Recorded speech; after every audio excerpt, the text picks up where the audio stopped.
I would think that it has to be Edward Winslow. Um,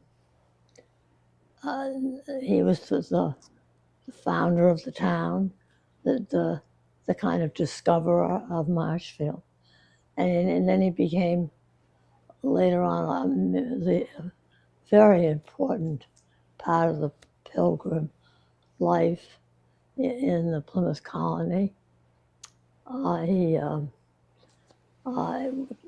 took on the role of being um, a salesman, so to speak, for the colony, a diplomat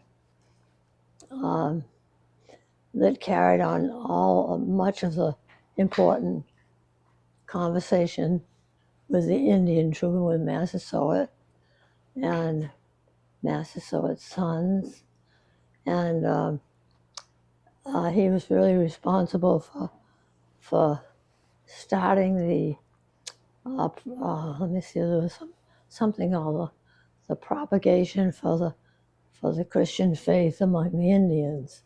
And he founded this in London. You can look up the trail he made in London.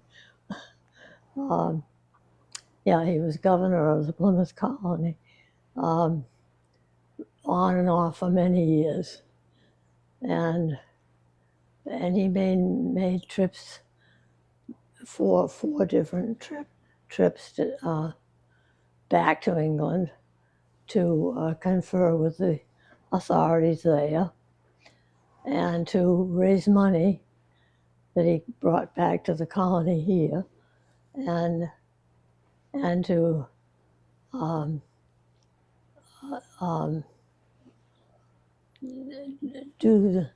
he was just almost everything that the chief diplomat for the colony. He became very friendly with Winthrop, Governor Winthrop of the Massachusetts colony. And because of the actions he took at that very crucial moment in the development of the Plymouth colony, he became known throughout the area, and was able to bring the colony along through those first, 30 years or so.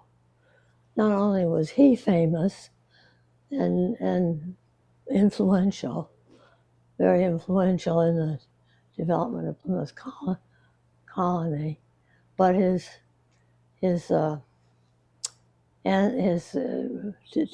descendants also were very active in the colony. His son, Josiah, became governor in his time, and he was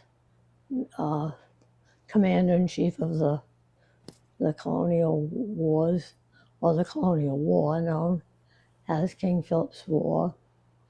And that was an important turning point for the Pilgrim colony, since we defeated the Indians, and then could put all the efforts of the colony into building. And the successive generations of the Winslow family all contributed a lot to Marshfield.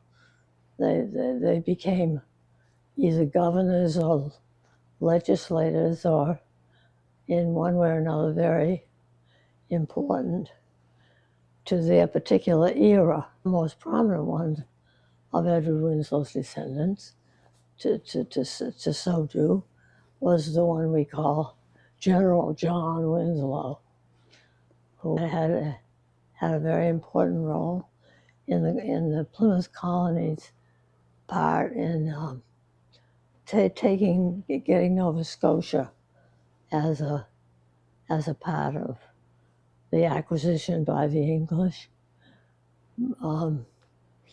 during a campaign that was, I believe, 1755, the expulsion of the French from Nova Scotia.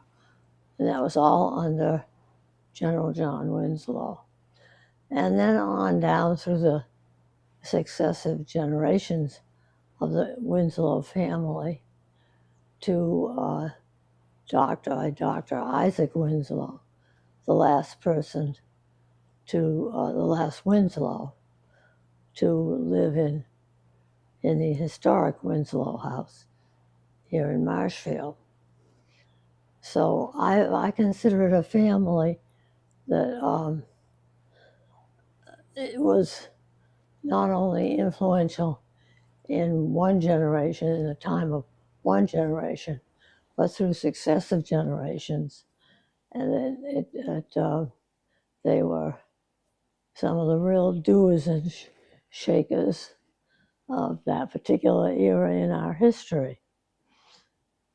And very important for that reason, I can't think of another family that, as a family, over several generations, was that active or that is as important as the Winslow family. Well, if you're going to consider the Winslows were the most important family, I guess you'd consider their house the most important house. But there are many old houses in Marshfield, and in some cases, there's a couple of houses anyway that predate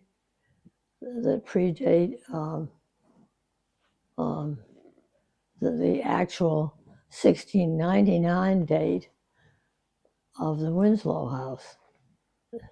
It isn't that the house that stands there today, that we call the historic Winslow house, it isn't the oldest house in the area, but I think important, very important, because of the people that the Winslows were.